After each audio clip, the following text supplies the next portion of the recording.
Got it. Good morning, everyone. We're going to do the annual meeting first. Welcome to the annual meeting of the Binghamton Local Development Corporation. Call the meeting to order. We're going to start out this morning with a presentation on the 22-23 audit by Jacob from the Bonadillo Group. Are you in Syracuse this morning? Yes, I am. Yep. Good morning. Take it away. It's all yours. All right. Thank you. Good morning, everyone. Good morning. Thanks for your time this morning. I'll be reporting on the audit for the August 31st, 2023 financial statements. So the scope of our audit that we're conducting is to audit your financial statements in accordance with generally accepted auditing standards, as well as complete a yellow book audit in accordance with government auditing standards. On the financial statements, they're in draft form at this point, going through our quality control process. We anticipate getting them out of that next week and proceeding to issuance prior to your November 30th deadline for public authorities. On the statements, we expect to issue an unmodified opinion, which is the highest level of assurance that we can provide. And that's what readers of the financial statements are looking to see when they open it up and see our report in there. On the yellow book of internal controls over your financial reporting, excuse me, we do not express an opinion on your internal controls, but we do identify if there are any deficiencies that come to our attention that raise to the concern of a material weakness or significant deficiency in your control. And there were no such deficiencies to report for the year. A couple of financial highlights in the financial statements. At the end of the 23 fiscal year, your net position of BLDC is sitting at about 2.8 million. That is down from the prior year.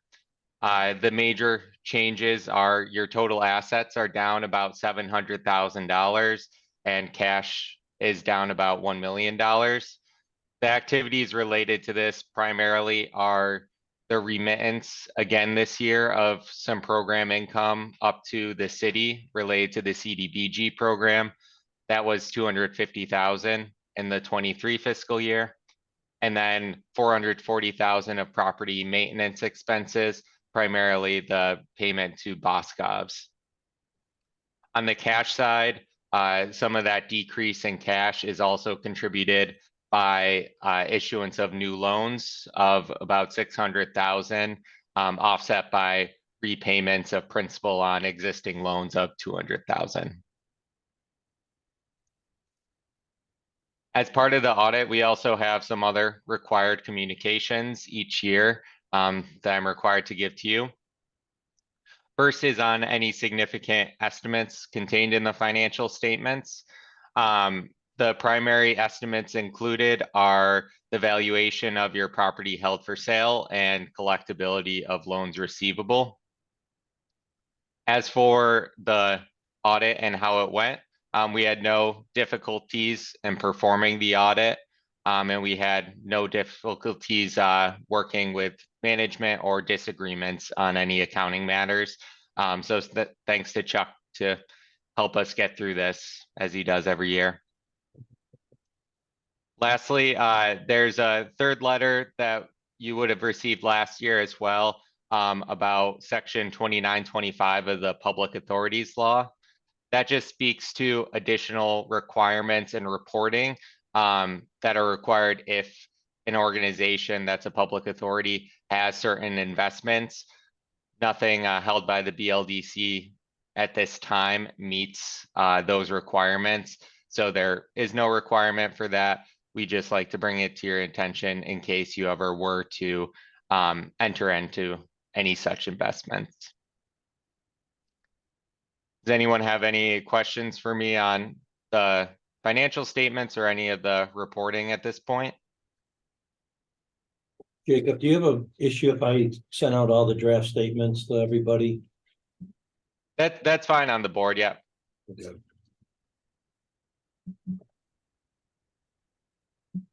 Okay, thank you very much. All right, thank you all. Appreciate it. Take Thanks, care. Jacob. Have a good one. Thank you. Thank you. Bye-bye. All right, moving to number 3, completion of the public authority accountability requirements. How do you want to do this, Rachel? So basically, this is just an annual review of our mission statement and our performance measures. You guys can take a minute to read through the mission statement and the performance measures. They have not changed, but if anyone would like to suggest any changes, we can make them now, or if anyone would like to accept them the way that they are, you can make a motion and we can accept them. Motion? Make a second. Any discussion? So this includes the mission statement and performance measures, correct? Yes. Okay. Yep. All right, all in favor? Aye. Bye. Thank you very much.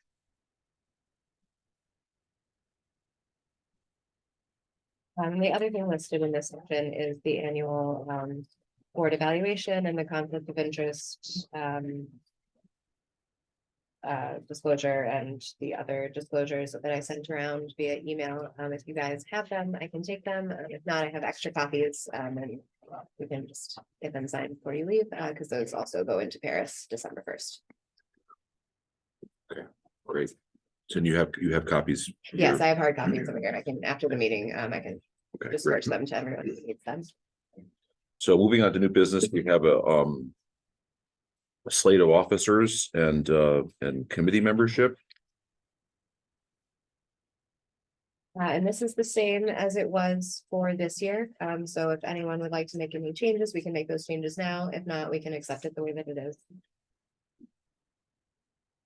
Obviously, the city council people that are in the list and on these committees will change, but that won't happen until January or probably February.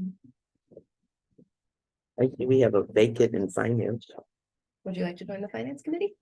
Uh-oh, Betsy. Give me another donut. That's how that works, yeah. When do you, how often do you meet? So the finance committee is also the loan committee, and we will be meeting every other month, and it will alternate with the strategic priorities committee. So it'll be the third Thursday of every month, alternating.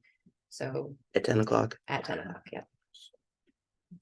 Okay, if it doesn't interfere with anything else, then yes, I'll do it. Okay. You'd be great for it. So Betsy with qualification is joining the finance committee. Congratulations, welcome. Thank you. We'll make that change. Anything further? I'm gonna keep my mouth closed now. Dinner at Grumlix every month. I hope that you don't. Okay, so I'll take a motion. Motion for the slate of officers and committees. Second. Thank you, Mr. So. All in favor? Aye. All right, great.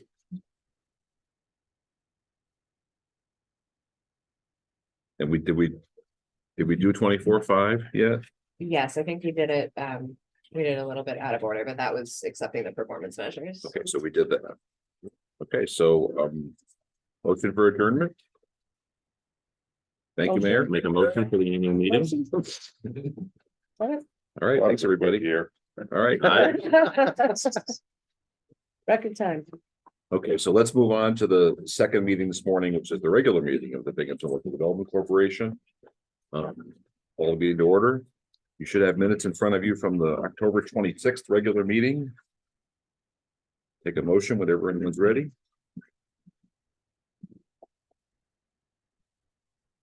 Make a motion to approve the minutes from October 26th. Thank you, Mayor. Do you have a second? I'll second. Thank you, Brian. Any comments or questions? All in favor? All right. Rachel, the floor is yours. Okay, so this is the financial report from, it says September on the cover, but I believe it is October. We just. Yep. Didn't get all of the headers. updated. But yep, so when you flip to page 4 for the restricted account, you'll see it is in fact for October. And the end of month balance, Excuse me, I apologize. A nice ring. the end of month balance in restricted at the end of October was 559,531.39.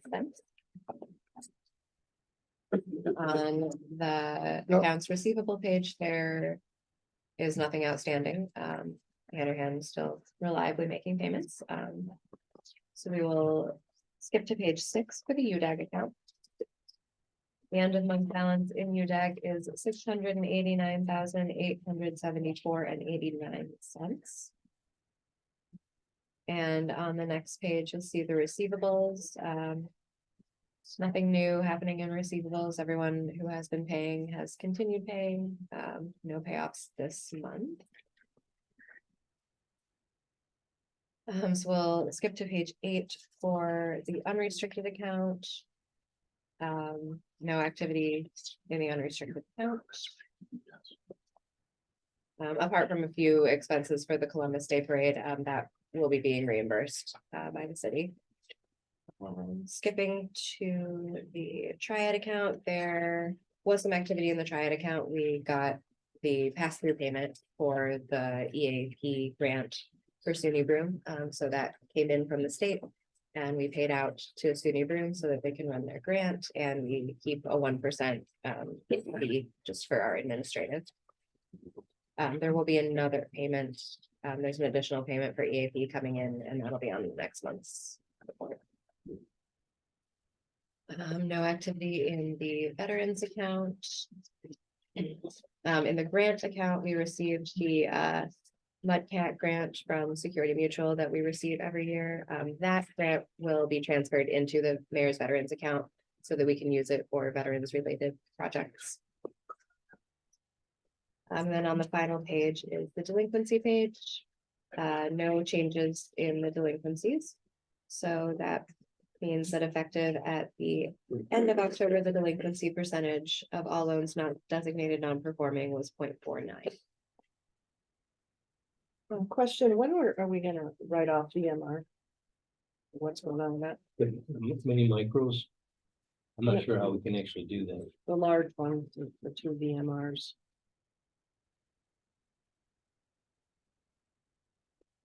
We don't want to go after them personally. I don't know, I think we do, but We made that decision. Yeah. Big firm. Guess maybe what we do is write it off until we get word back from them. But I didn't get anything. One that we've got what we can. so did we, We have not retained. But we're gonna, right? Yeah. There's money there for that family. thank you. I mean, our positions. they're Money right. being there and money being Collected or different. collectible are different things. I don't know, I think something from like our that. standpoint, We should make it happen. yes, we should. And I Absolutely. think with the BLDC adopting its new or the updated procurement policy, I think part of that too is to allow the board to select the firm, Yeah. probably a law firm Yeah. that could best fit these needs to detail all of our outstanding and provide advice on exactly that point. What's collectible, what's owed. Thank you. Rachel, on the same point, going through the audit, these weren't material numbers, but they definitely wanted to know the answers on 142 Court Street, Salisbury, and Hendricks. Yes, so I believe that in the letter, we communicated about Salisbury and Hendricks. I don't know that 142 Court Street was included, but you know, we've been sending them letters and we've gotten no response. Are we gonna do anything with them with the new thing too? I mean, if I think we might as well. I can get that process started, and then, yeah, if we have some kind of like outside counsel advising us to do that forward. Okay.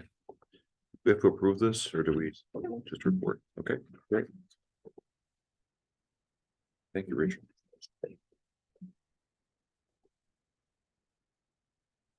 There's no old business. We have one resolution for new business, 24-4. Resolution of the Binghamton Local Development Corporation approving property acquisition guidelines. You should have the resolution in front of you. This was in the packet, I think, right? Yes, yep. So attached to the resolution are the property acquisition guidelines. This is standard practice for LDCs. This is a very similar document to what the Broome County LDC uses.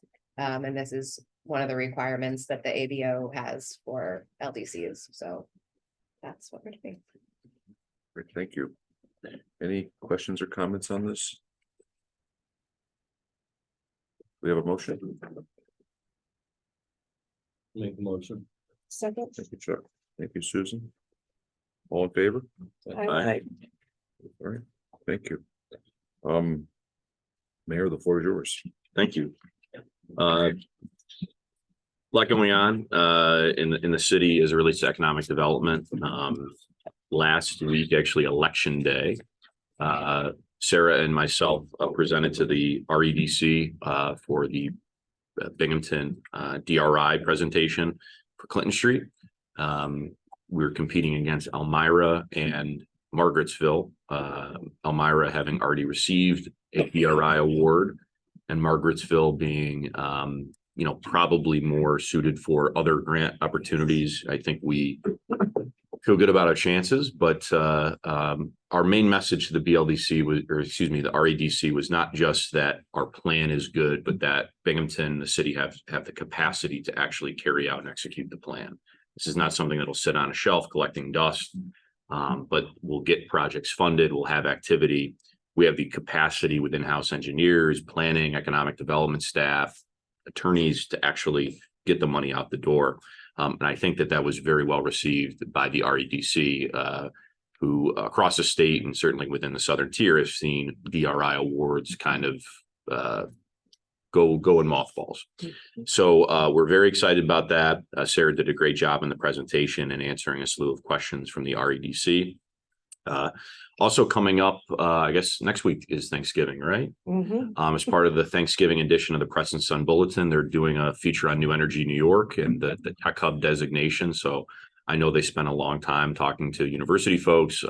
They asked me to offer my thoughts and certainly pass along our support in any way that the city can be supportive of creating that supply chain ecosystem, manufacturing, whether it's in the Charles Street Business Park or otherwise. So happy to provide that boost. And I think that's really important for people to understand. Things are passed in Washington. The U.S. Department of Commerce makes these designations.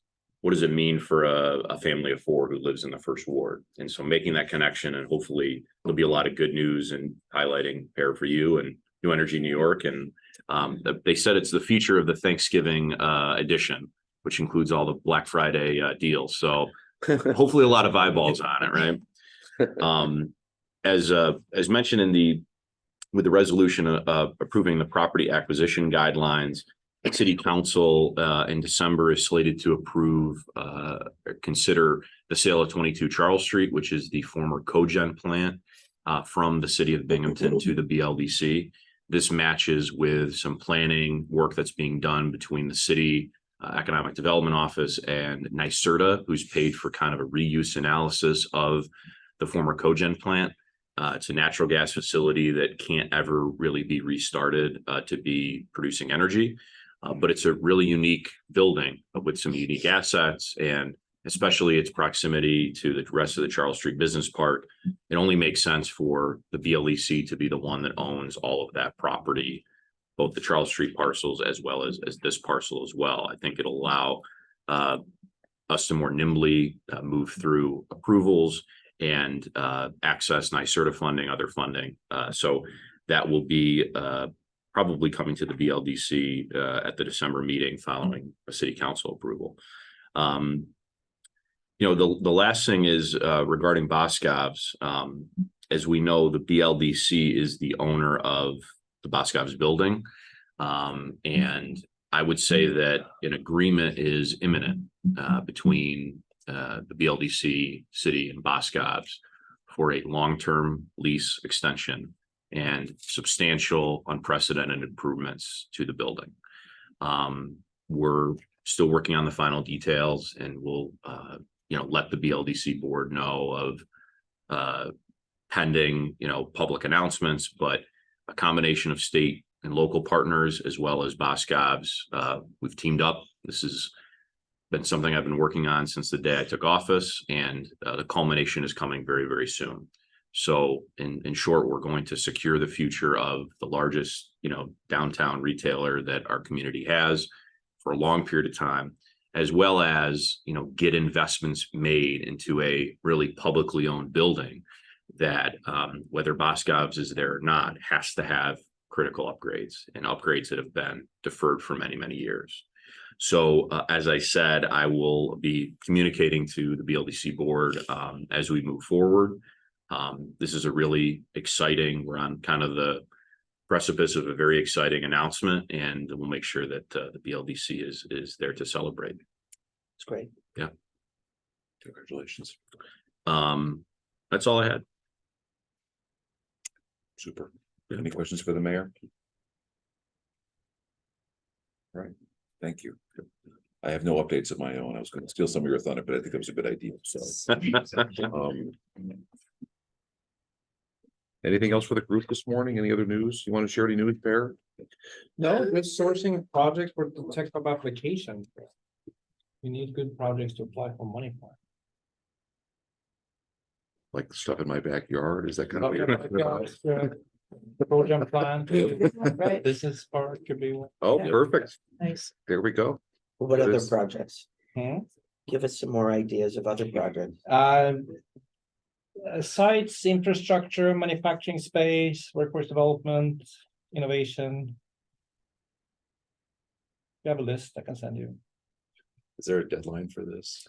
Yeah, shoot, very, very, Like very, next week? very, very. Friday? Yesterday, right? Yeah, the turkey will still be in the oven. Yeah. No. Well, congratulations on that. Congratulations on everything. That's great.